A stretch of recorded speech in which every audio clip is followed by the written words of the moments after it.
దిన్ వచ్చిందా? వచ్చే దిన్ రాలేదు కానీ సచ్చే దిన్ మాత్రం వచ్చింది. డీజిల్ ధర పెరిగింది, పెట్రోల్ ధర పెరిగింది, ఎరువుల ధరలు పెరిగినాయి, పేద ప్రజలు బతకలేని పరిస్థితి వచ్చింది తప్ప వచ్చే దిన్ మాత్రం రాలేదు. అన్ని మేక్ ఇన్ ఇండియా ఏమైనా వచ్చిందా? డిజిటల్ ఇండియా ఏమైనా జరిగిందా? వికసిత్ భారత్ ఏమైనా అయిందా? వికసిత్ భారత్ కాలేదు కానీ విఫల భారత్ అయింది. నిజమే కదా? ఇక ఆయన మొదట్లోనే చెప్పిండు, పార్లమెంట్ ఎన్నికలలో 10 ఏళ్ల కింద పోటీ చేసినప్పుడు ఒక మాట చెప్పిండు, మీరు నన్ను గెలిపిస్తే, భారతీయ జనతా పార్టీని గెలిపిస్తే విదేశాలలో ఉన్న నల్ల డబ్బు తెచ్చి ఇంటికి 15 లక్షల రూపాయలు ఇస్తానన్నాడు. మరి కరీంనగర్ వాళ్ళకైతే 30 లక్షలు వచ్చినాయట. వచ్చినాయా? వచ్చినాయట కదనే కరీంనగర్ వాళ్ళకు. ఏ వచ్చినాయి మీరు అబద్ధం చెప్తాను. బండి సంజయ్ తెచ్చిచ్చిండట కదా, రాలేదా? మీకు కూడా రాలేదా అన్న? ఈ సైడ్ సప్పుడు వస్తలేదు. రాలేదా? మీకు రాలేదా అన్న? మీకు కూడా రాలేదా? ఎవరికి రాలే. 15 లక్షలు లేదు, 30 లక్షలు లేదు. అంత వట్టిదే గ్యాసు, ట్రాష్. అంతే కదా? మాట్లాడితే పాకిస్తాన్ చూపెట్టాలి, ఒకటి పుల్వామా, ఒకటి మన్ను మశానం. వాడు పాకిస్తాన్ గింతంత దేశం. ఒక్క జాపడు కొడితే 25 ఏళ్ళు మన తెలుగు రాడు.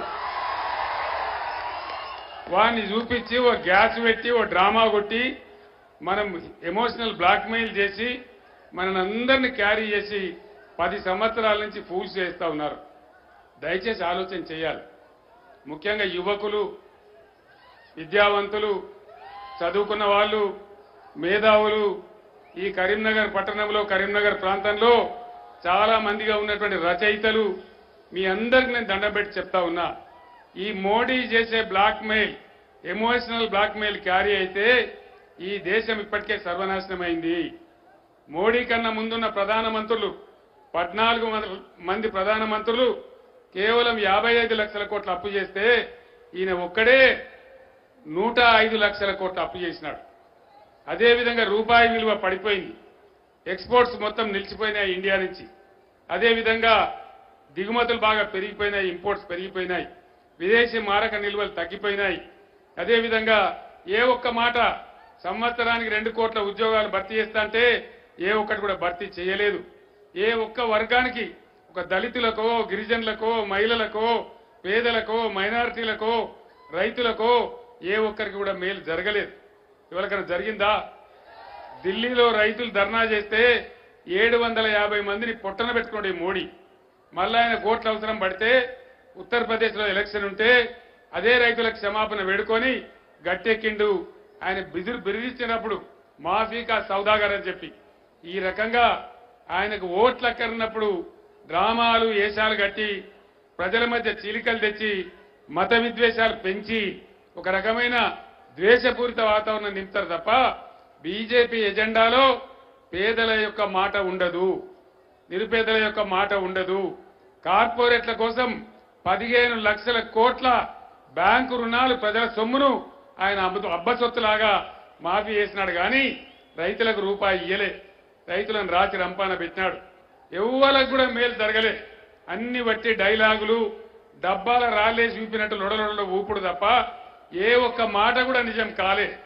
దయచేసి నా మాటను ఆశామాసిగా తీసుకోకుండా మేధావులు, విజ్ఞులు అందరూ కూడా ఆలోచించాలని చెప్పి నేను కోరుతా ఉన్నా. ఇంకొక మాట ఆలోచన చేయాలి, తెలంగాణ ఖచ్చితంగా ఆలోచన చేయాలని నేను కోరుతా ఉన్నా. ఎందుకంటే ఈ గడ్డ మామూలు గడ్డ కాదు. నేను తెలంగాణ గులాబీ జెండా లేపినాడు, నేను గులాబీ జెండా లేపినాడు ఇదే గడ్డ మీద ఎస్ఆర్ఆర్ కాలేజీ నుంచే జై తెలంగాణ నినాదం ఇచ్చిన నేను. కరీంనగర్ ఇచ్చిన స్ఫూర్తితోని ఆ నినాదం, ఆ జెండా ఆకాశమంతా ఎత్తుకు ఎగిరి కరీంనగర్ దీవెనతోనే నేను తెలంగాణ రాష్ట్రం సాధించిన విషయం మీకు తెలుసు. ఇది చాలా చైతన్యమున్న గడ్డ. ఒకనాడు కాంగ్రెస్ వాళ్ళు నన్ను అవమానించి నువ్వే మాతో గెలిచినవంటే నాకు కోపం వచ్చి తెలంగాణ పౌరుషం చూపెట్టాలని రిజైన్ చేస్తే, ఉప ఎన్నిక వచ్చి నేను పోటీ చేస్తే 2.5 లక్షల మెజార్టీ ఇచ్చి నన్ను గుండెల్లో పెట్టుకొని తెలంగాణ ఉద్యమాన్ని లేపిన గడ్డ ఈ కరీంనగర్ గడ్డ. కరీంనగర్కి ఆ గౌరవం దక్కుతుంది. ఉద్యమంలో కరీంనగర్ జిల్లా పాత్ర ఎన్నడూ కూడా మర్చిపోలేనటువంటిది. ఆ గౌరవం